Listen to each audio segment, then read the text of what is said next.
हिंद दोस्तों, आपका स्वागत है आपके अपने चैनल टारगेट विद जॉय पर। तो दोस्तों, आज हम संज्ञा से लेके अव्यय तक का पहला चरण का वीडियो देखेंगे, जिसमें संज्ञा को कंप्लीट करेंगे। आज संज्ञा के वचन कंप्लीट हो जाएंगे। वचन मतलब एक वचन, दो वचन, बहुवचन, इस प्रकार से। ठीक है, वचन। ठीक है, तो चलिए दोस्तों शुरू करते हैं हमारा अगला टॉपिक, संज्ञा। संज्ञा के अंदर वचन। दोस्तों, वचन की पहले परिभाषा देख ले रहे हैं। वचन का अभिप्राय है किससे है। वचन मतलब कितनी संख्या है, एक है या एक से अधिक है। देखिए, क्योंकि हिंदी भाषा में दो ही वचन होते हैं, एक वचन और बहुवचन। क्लियर। विकारी शब्दों में जिस रूप से संख्या का बोध होता है, किसका?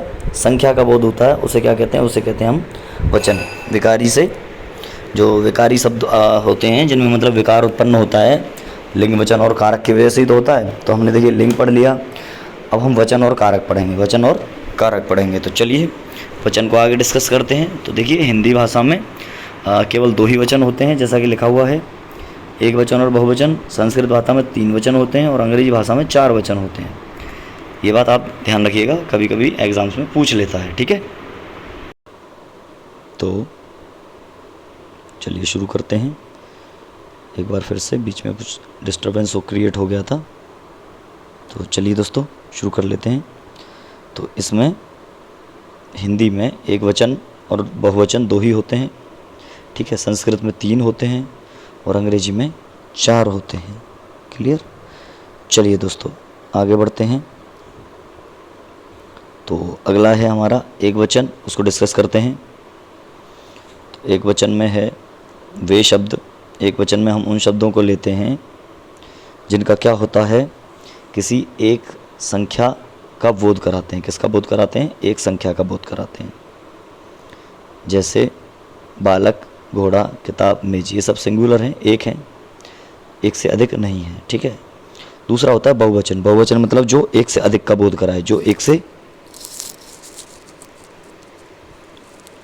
अधिक का बोध कराए, वो बहुवचन। क्लियर। जैसे बालकों, घोड़ों, किताबों, मेजों, एक्सेट्रा। ठीक है, चलिए आगे बढ़ते हैं। अब इसमें किस प्रकार से होता है, देखिए, एकारांत होती है एक तो, यानी जिनके अंत में ए हो। जैसे घोड़ा का घोड़े, लड़का का लड़के, गधा का गधे। ठीक है, छोटी ए की मात्रा लगा के, यानी जो बड़े आ की मात्रा है उसकी छोटी ए की मात्रा में कन्वर्ट करते हैं इस मात्रा को। क्लियर। चलिए आगे बढ़ते हैं। फिर ए लगा के, यानी ए के ऊपर बिंदी लगा के उसको आकारांत स्त्रीलिंग बना देते हैं। कैसे? पुस्तक, पुस्तकें, सड़क, सड़कें, बात, बातें, गाय, गायें, लेखिका, लेखिकाएं, माता, माताएं, एक्सेट्रा, इस तरीके से। ठीक है, चलिए आगे बढ़ते हैं। अगला है यहाँ लगाकर। क्या लगाकर? यहाँ लगाकर, जो इकारांत होते हैं और ईकारांत होते हैं, ठीक है, उन स्त्रीलिंग शब्दों को जोड़कर बहुवचन बना दिया है। जाति, जातियाँ। देखिए, एक बात और ध्यान रखिए, उसको चंद्र बिंदु लगा के भी लिख सकते हैं। ठीक है, ऐसे चंद्र बिंदु लगा के। क्लियर। वो चंद्र बिंदु लगा कर भी लिखा जाता है। ठीक है, तो रीति, रीतियाँ, नदी, नदियाँ, लड़की, लड़कियाँ। क्लियर। आगे बढ़ते हैं। अगला है हमारा ओ लगाकर। ठीक है, क्या लगाकर? ओ। कैसे? कथा, कथाओं, माता, माताओं, साधु, साधुओं, बहनें, बहनों। ठीक है, कभी कभी कुछ शब्द ऐसे होते हैं जिनको बहुवचन बनाने के लिए उनमें कुछ शब्द जोड़े जाते हैं। जैसे वृंद जोड़ा जाता है मुनि के साथ, जन जोड़ा जाता है युवा के साथ, गण जोड़ा जाता है कृषक, वर्ग यानी छात्र वर्ग, लोग यानी नेता लोग, आदि। इनको याद रखना, एज इट इज़ पूछे जाते हैं ये एग्जाम्स में। चलिए, अब कुछ अशुद्धियाँ हैं जिनको देख लेते हैं नेक्स्ट में। क्या क्या अशुद्धियाँ लोग करते हैं मोस्टली। ठीक है, तो कुछ सदैव कैसे रहते हैं, सदैव बहुवचन रहते हैं वो। जैसे प्राण है, इम्पोर्टेंट है, इनको मार्क कर लीजिएगा, ये मोस्ट इम्पोर्टेंट है। ऐसा मान लीजिए कि वचन में इनमें से कोई एक ज़रूर आता है। प्राण हैं, दर्शन हैं, आंसू हैं, होश हैं, बाल हैं, हस्ताक्षर हैं। ये जो नोट्स से आपको दिख रहे हैं ना, जहाँ से मैं स्लाइड्स तैयार कर रहा हूँ, ये वही नोट्स हैं जिनसे मैंने पढ़ाई करी है। और मैंने पढ़ाई करके जिससे हिंदी में अच्छे मार्क्स लिए हैं। अच्छे मार्क्स से मतलब पटवारी का जो पेपर हुआ था उसमें पूरे 25 में से 25 मार्क्स हैं हिंदी में मेरे। ठीक है, तो मैं इसीलिए आपको बता रहा हूँ कि आप इस तरीके से पढ़िए।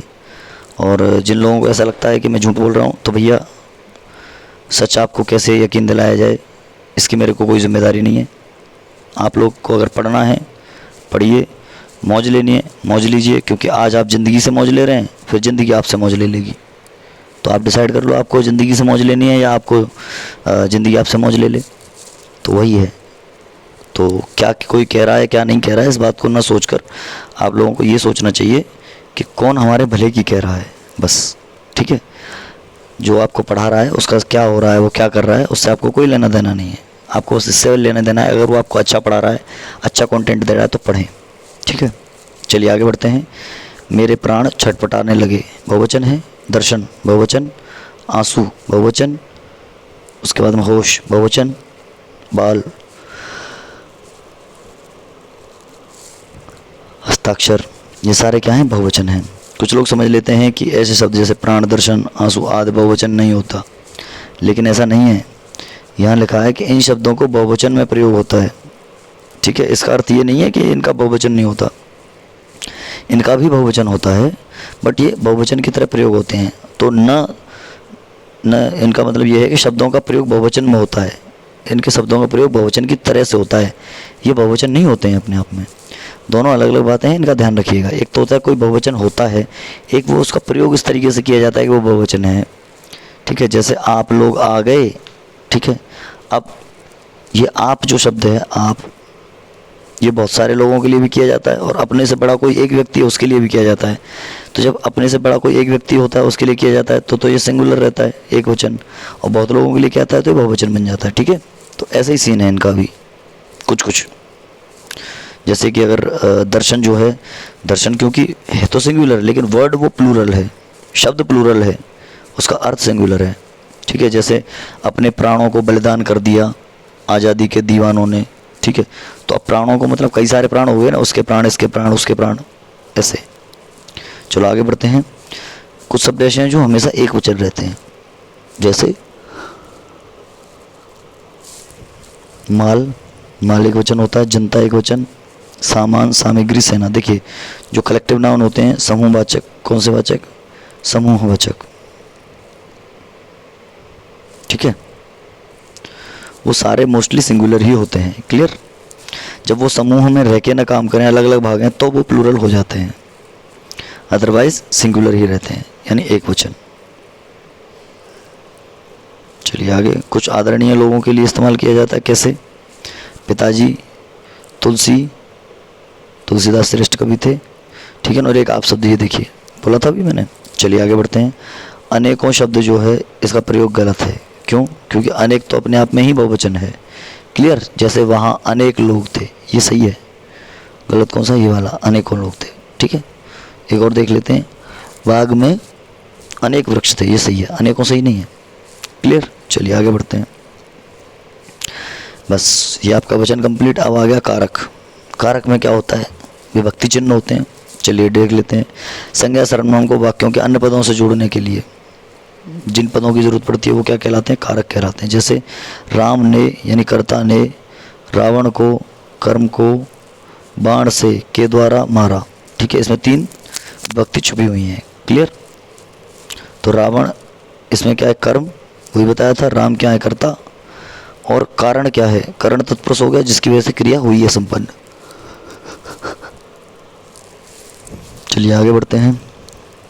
कारक एवं कारक चिन्ह देख लीजिए एक बार। कारक चिन्ह होते क्या हैं? कारक 8 होते हैं टोटल। कर्ता ने होता है, कर्म को या फिर ए होते हैं। मोस्टली आप कोई समझिए, इन वाक्यों को समझने की जरूरत नहीं है ज़्यादा। करण से, के द्वारा, यानी कारण बताता है। करण कारण बताता है। क्लियर? मिल रहे हैं ना करण कारण। ऐसे ही संप्रदान, संप्रदान को, के लिए। ठीक है, अपादान से, मतलब अलग होने के केस में। किसमें? अलग होने के केस में। ठीक है, संबंध काकी के, रारी रे नानी ने, यानी संबंध दर्शाता है क्या रिलेशन है। देन आफ्टर अधिकरण में पर, ये पोजीशन दर्शाता है किसी की पोजीशन क्या है। संबोधन हे अरे। ठीक है, इसमें ये एक्सक्लेमेटरी साइन होता है, इसको ध्यान रख लेना बस। आगे बढ़ते हैं। कर्म और संप्रदान में अंतर क्या है? देखिए, कर्म में भी को होता है, संप्रदान में भी को होता है। तो दोनों कारकों में को चिन्ह का प्रयोग होता है। पहली बात तो ये कॉमन बातें हो गई, पर अंतर क्या है? अंतर है कर्म को विभक्ति जो है उसको कारक चिन्ह में कर्म लगता है। कैसे?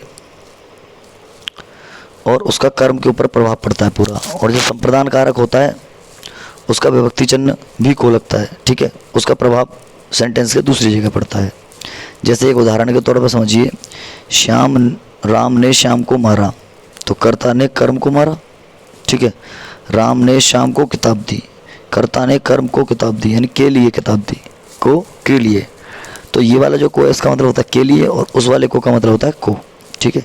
देखिए उस वाले को का हमने मतलब पढ़ लिया को, और इस वाले संप्रदान कारक वाले को का मतलब होता है के लिए। क्या होता है? के लिए। क्लियर? चलिए आगे बढ़ते हैं।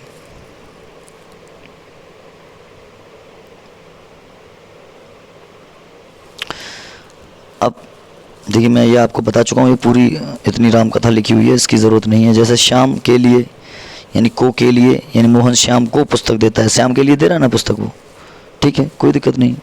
आगे बढ़ते हैं। करण और अपादान में अंतर क्या होता है भाई साहब? दोनों का भी मतलब से है। देखिए करण का मतलब कारण बताएगा वो, करण का मतलब भी से होता है, लेकिन वो क्या करता है? कारण बताता है, ठीक है। साधन या उपकरण की तरीके से यूज़ किया जाता है, उसे ही करण कह देते हैं। जैसे मैं कलम से लिखता हूँ, कलम क्या है? उपकरण है, उपकरण है कलम, ठीक है। और अपादान क्या है? वो अलगाव की स्थिति दिखाता है। वो क्या दिखाता है? अलगाव की स्थिति। जैसे पेड़ में है पत्ते में नहीं, तो अलग अलग बात बता रहे दोनों की, कंपैरिजन कर रहा है। यानी तुलना में भी यूज होता है। ये किस में होता है? तुलना करो किसी की किसी से, तब भी ये यूज होता है, तुलना करने के लिए भी, ठीक है। जैसे एक उदाहरण देख लीजिए, वह गांव से चला गया, वो गांव से अलग जा रहा है ना, तो अपादान कारक हो जाएगा। कौन सा हो जाएगा? अपादान, ठीक है। और उसने चाकू से सेब काटा, तो चाकू उससे काट रहा है ना, उसके द्वारा, यानी कारक, कारक बन रहा है। कौन सा? करण कारक, यानी कारण बनना है वो चाकू काटने का, माध्यम है, ठीक है। दोनों समझ में आए? चलिए आगे बढ़ते हैं। तो बस हो गया, यही है आपके कारक। कर्ता ने कर्म को करण से, संप्रदान के लिए अपादान से, संबंध का कीरे रारी रे नानी ने, संबोधन हे हरे, बस इतना है, तो आप पढ़ लीजिए। तो आज ये संज्ञा का पार्ट खत्म हो गया है पूरा। अब संज्ञा के बाद हम करेंगे सर्वनाम। तो कल से जो आपकी वीडियो है वो सर्वनाम की शुरू होगी, संज्ञा कंप्लीट है। तो मिलते हैं दोस्तों अगली वीडियो में। तब तक के लिए अपने चैनल को आप शेयर सब्सक्राइब कीजिए, ठीक है, और वीडियो को शेयर कर दीजिए, लाइक भी कर दीजिए ऐसी अच्छी वीडियोस देखने के लिए। तो मिलते हैं दोस्तों अगली वीडियो में। जब तक के लिए जय हिंद दोस्तों।